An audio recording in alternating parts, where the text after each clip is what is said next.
بسم اللہ الرحمن الرحیم۔ آج کی ویڈیو میں ہم امبیشن پر بات کریں گے۔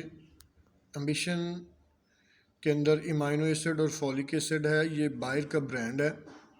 500 ml کی پیکنگ میں یہ مارکیٹ میں اس وقت دستیاب ہے۔ اٹلی سے اسے امپورٹ کیا گیا ہے۔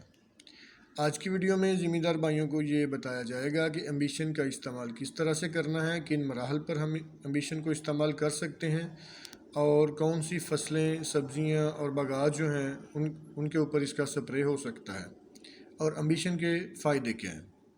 تو سب سے پہلے ہم امبیشن کے فائدے دیکھتے ہیں کہ اس کے فائدے کیا ہیں، کس مقصد کے لیے ہم اس کو فصلوں پر سپرے کریں گے۔ جیسے کہ آپ کو بتایا گیا ہے کہ اس کے اندر امائنو ایسڈ ہیں، تو امائنو ایسڈ جو ہیں وہ پودے کی نشو و نما کو بہتر کرنے کے لیے استعمال کیے جاتے ہیں۔ پودے کی گروتھ جو ہے اس کو تیزی سے بڑھانے کے لیے استعمال کیے جاتے ہیں۔ جب بھی ہماری فصلیں جو ہیں وہ موسمی دباؤ کا شکار ہو جائیں، یا کسی قسم کی کوئی سخت سپرے ٹانک کی شکل میں، یا کوئی کیڑے مار یا جڑی بوٹی مار کوئی سخت دوائی فصل کے اوپر سپرے اور فصل جو ہے وہ دباؤ کا شکار ہو جائے، یا پانی کی زیادتی کی وجہ سے فصل کی گروتھ رک جائے، تو اس وقت ہم امبیشن جو ہے فصل پر اپلائی کر سکتے ہیں۔ امبیشن 500 ml فی ایکڑ کے حساب سے آپ نے استعمال کرنا ہے، اور 120 لیٹر پانی کے اندر اس کا سپرے کرنا ہے۔ فصل کے اوپر دباؤ کو ختم کرنے کے لیے امبیشن ایک انقلابی پروڈکٹ ہے۔ اس کے ساتھ ساتھ امبیشن جب پودوں کے اوپر پھول آ رہے ہوں، تو اس وقت آپ امبیشن کا 500 ml کا سپرے کر سکتے ہیں۔ اس سے پودوں کے اوپر پھولوں کی مقدار بڑھ جائے گی، اور جب پھل بن رہا ہو تو اس وقت بھی آپ امبیشن کا سپرے کر سکتے ہیں۔ پھل کے کیڑے کو روکنے کے لیے یہ اہم کردار ادا کرتا ہے۔ اب دیکھتے ہیں کہ یہ کن فصلوں پر ہم امبیشن کو سپرے کر سکتے ہیں۔ امبیشن کو ہم دھان، کپاس، گندم، مکئی کے اوپر جو ہے وہ سپرے کر سکتے ہیں۔ گندم کے اوپر اگر آپ نے امبیشن کو سپرے کرنا ہے تو آپ اس کو جب گندم جھاڑ مکمل کر رہی ہو تو اس وقت آپ اس کا سپرے کریں۔ اس کے بعد گوب کی حالت میں آپ اس کا سپرے کر سکتے ہیں، اور آخری مرحلے میں دانے کی بھرائی کے اوپر بھی آپ اس کا سپرے کر سکتے ہیں۔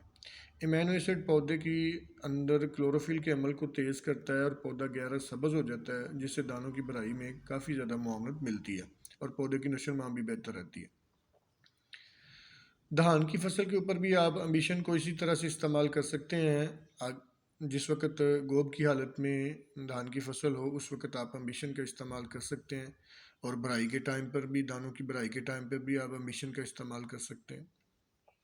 امبیشن کو دوسرے ٹانکس کے ساتھ ملا کر بھی استعمال کیا جا سکتا ہے، لیکن ان کو پہلے مکس کر کے آپ نے چیک کر لینا ہے کہ آپس میں ان کا کوئی جو ہے کیمیکلی ری ایکشن تو نہیں آ رہا۔ دوسری جو فنجی سائیڈ ہیں ان کے ساتھ بھی آپ اس کو ملا کر سپرے کر سکتے ہیں۔ مکئی کے اوپر بھی آپ اس کو سپرے کر سکتے ہیں۔ جب مکئی کی فصل جو ہے وہ 6 سے 7 انچ کی ہو جائے تو اس وقت آپ امبیشن کا سپرے کر سکتے ہیں۔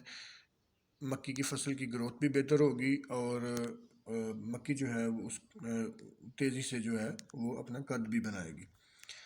اس کے ساتھ کپاس کے اوپر آپ جب ٹنڈے جو ہیں وہ نکل رہے ہوں اس وقت آپ اس کا سپرے کر سکتے ہیں۔ اگر کسی وجہ سے کپاس کی جو ہے وہ گروتھ متاثر ہو چکی ہے پانی زیادتی کی وجہ سے، تو اس وقت بھی آپ امبیشن کا سپرے کر سکتے ہیں۔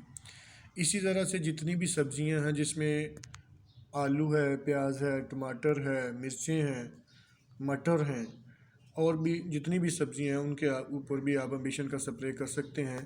یہ ایک انقلابی پروڈکٹ ہے، اور سبزیوں کی نشو و نما کو بہتر کرنے اور ان کو دباؤ سے نکالنے کے لیے یہ اہم کردار ادا کرتا ہے۔ باغات کے اوپر بھی امبیشن کے اثرات بہت اچھے ہیں۔ امبیشن کو پھل کے کیڑے کو روکنے کے لیے استعمال کر سکتے ہیں۔ اگر پودوں کی نشو و نما کم ہے تو اس وقت بھی آپ 500 ml فی 100 لیٹر پانی کے حساب سے مکس کر کے سپرے کر سکتے ہیں۔ باغات میں آپ کنوں پر سپرے کر سکتے ہیں، امرود پہ، ناشپتی ہے، انگور ہے، آڑو ہے، لیموں ہے، تقریباً آپ تمام باغات کے اوپر اس کا جو ہے وہ سپرے کر سکتے ہیں۔ تو کسان بھائیوں سے گزارش ہے کہ جب بھی آپ کوئی زرعی ٹونک یا زرعی دوائی استعمال کریں تو لیبل کو ضرور پڑھیں، اور اپنے مقامی محکمہ زراعت کے نمائندے سے مشورے کے بعد ہی اپنی فصلوں پر سپرے کریں۔